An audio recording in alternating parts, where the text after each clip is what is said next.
ഇപ്പോഴുള്ള ഓൺലൈൻ സാധ്യതകൾ ഉപയോഗിച്ച് ഒരു സൈഡ് ഹസിൽ സ്റ്റാർട്ട് ചെയ്യണമെന്ന് ആഗ്രഹമുണ്ടെങ്കിൽ ഈ വീഡിയോ സ്കിപ്പ് ചെയ്യാതെ കാണട്ടോ. എൻ്റെ പേര് ജുബി. ഞാൻ ഓസ്ട്രേലിയൻ നേഴ്സായി വർക്ക് ചെയ്യുന്നു. ഇപ്പോൾ ഒരു proud digital business owner and mentor കൂടിയാണ്. പലപ്പോഴും ഞാൻ എന്നോട് തന്നെ ചോദിക്കാറുണ്ട്, ജീവിക്കാൻ വേണ്ടിയിട്ടാണോ ജോലി ചെയ്യുന്നത്, ജോലി ചെയ്യാൻ വേണ്ടിയിട്ടാണോ ഞാൻ ജീവിക്കുന്നതെന്ന്. ജോലി കഴിഞ്ഞ് ടയേർഡായി വീട്ടിൽ വന്ന് മക്കളോടൊപ്പം ക്വാളിറ്റി ടൈം സ്പെൻഡ് ചെയ്യാൻ പറ്റാതെ വരിക, ഓരോ മൈൽ സ്റ്റോൺ മിസ് ചെയ്യുക. അങ്ങനെയാണ് ഒരു സൈഡ് ഹസിൽ ഓർ പ്ലാൻ ബി നോക്കിയത്. ഞാനും ആദ്യം ഒത്തിരി സ്കെപ്റ്റിക്കലായിരുന്നു. പക്ഷേ എന്താണ് ഈ ബിസിനസ് പ്ലാറ്റ്ഫോം എന്ന് എക്സ്പ്ലോർ ചെയ്തു.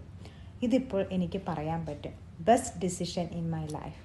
അതോടൊപ്പം എന്നെപ്പോലെയുള്ള വർക്കിംഗ് പേരൻസിനെ ഹെൽപ്പ് ചെയ്യാൻ കിട്ടുന്ന ഒരു അനുഗ്രഹമാണിത്. ഇനി എന്താണ് ഈ ബിസിനസ് എന്ന് പറയാം.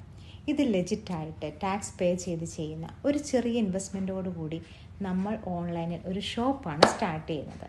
നമ്മുടെ ബിസിനസ് ജേർണിയിൽ നമ്മൾ ഒറ്റയ്ക്കല്ല. നമ്മളെ സഹായിക്കാനായിട്ട് 1-to-1 മെൻറ്റർ, കോച്ച്, അതോടൊപ്പം ഒരു ഗ്ലോബൽ ടീമുണ്ട്. ഇതിൻ്റെ ടെക്നിക്കൽ പാർട്ട് 90% ചെയ്യുന്ന ഓട്ടോമാറ്റഡ് സിസ്റ്റം ആയതുകൊണ്ട് തന്നെ നമുക്ക് കിട്ടുന്ന കുറച്ച് ടൈം ഈസിയായി റൺ ചെയ്യാനുള്ള ഈ ബിസിനസ് ചെയ്യാനായിട്ട് ടെക്നിക്കൽ സ്കില്ലോ സോഷ്യൽ മീഡിയ സ്കില്ലോ ഒന്നും ആവശ്യമില്ല. ഒരു ലാപ്ടോപ്പോ മൊബൈലോ ഇൻ്റർനെറ്റ് കണക്ഷനും ഉണ്ടെങ്കിൽ ലോകത്തിൻ്റെ എവിടെയിരുന്നും ചെയ്യാൻ പറ്റിയ ഒരു ബിസിനസ്സാണിത്.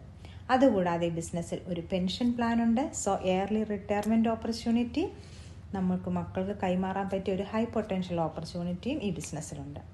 ഈ ബിസിനസ്സിനെ പറ്റി കൂടുതലായിട്ട് അറിയാൻ എൻ്റെ വാട്സപ്പ് നമ്പറിൽ കോൺടാക്റ്റ് ചെയ്യുകയോ എൻ്റെ വെബ്സൈറ്റിൽ ക്ലിക്ക് ചെയ്ത് ഇമെയിലും നിങ്ങളുടെ പേരും കൊടുത്ത് രജിസ്റ്റർ ചെയ്യുകയാണെങ്കിൽ ഒരു ഇൻട്രൊഡക്ടറി ഫ്രീ വെബിനാർ നിങ്ങൾക്ക് കിട്ടും. ഒരു ഓപ്പർച്യൂണിറ്റി വരുമ്പോൾ അത് തട്ടിപ്പാണെന്ന് പറഞ്ഞ് തള്ളിക്കളയാതെ അതിനെപ്പറ്റി കൂടുതലായിട്ട് മനസ്സിലാക്കുവാനുള്ള ഒരു പ്രചോദനമാകട്ടെ ഈ ഇൻഫർമേഷൻ. അതിനുള്ള ഒരു ഫസ്റ്റ് സ്റ്റെപ്പ് ആകട്ടെ. Thank you for listening and God bless you.